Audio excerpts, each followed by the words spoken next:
Hello, welcome back to EPG. I am Greg, your host. Today is a video that I don't want to make, but I would be remiss if I didn't.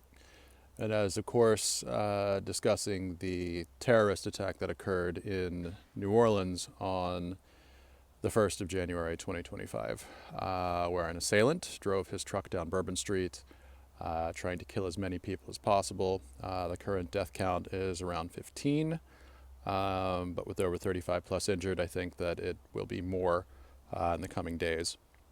It's very sad.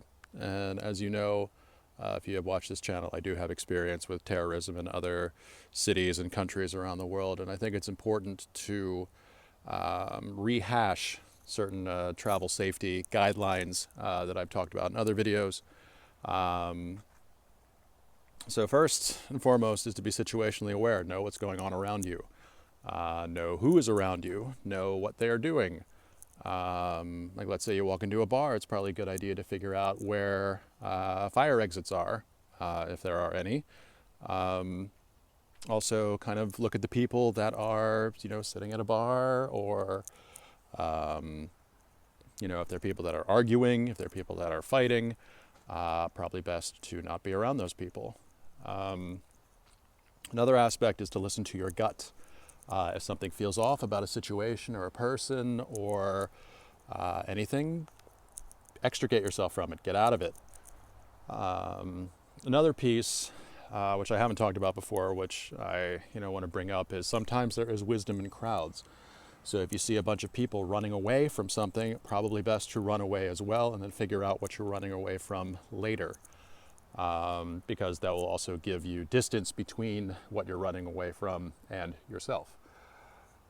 There's another point that I want to bring up here, and a lot of people are feeling helpless right now, and a lot of people feel helpless after situations like this, whether it's natural disaster or terrorism or any other type of tragedy.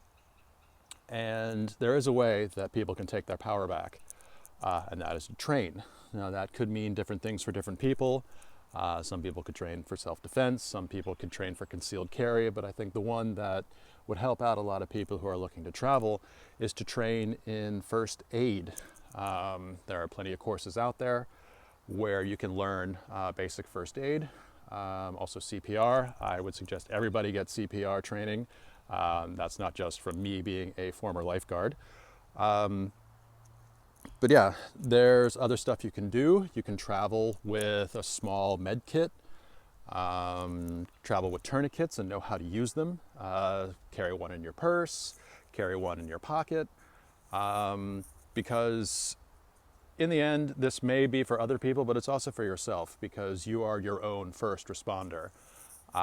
When seconds count, help is minutes away. So it's important to make sure that you can at least protect yourself, help yourself, provide first aid to yourself and then other people. Because it's not just for terrorism, as I said, it's for natural disasters, it can be for car accidents. Again, it's about being helpful. And the final point I want to make about all this, I saw it when I was in Spain during those terrorist attacks, and I saw it a couple days ago in New Orleans. And that's, even though when there's a lot of tragedy, there's a lot of violence, there's a lot of evil in this world, focus on the helpers, the people that run towards danger. And I saw a lot of videos of NOPD officers running towards the danger. Now, I know that they've had a lot of problems over the years, but I mean, it was good to see people running towards the danger to help out their fellow citizens.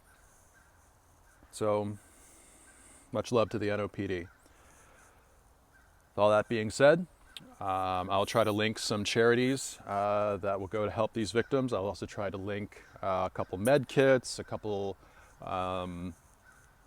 classes or places to find classes, more information about first aid and CPR. And all that being said, thank you very much for your time. Get out there. God bless New Orleans.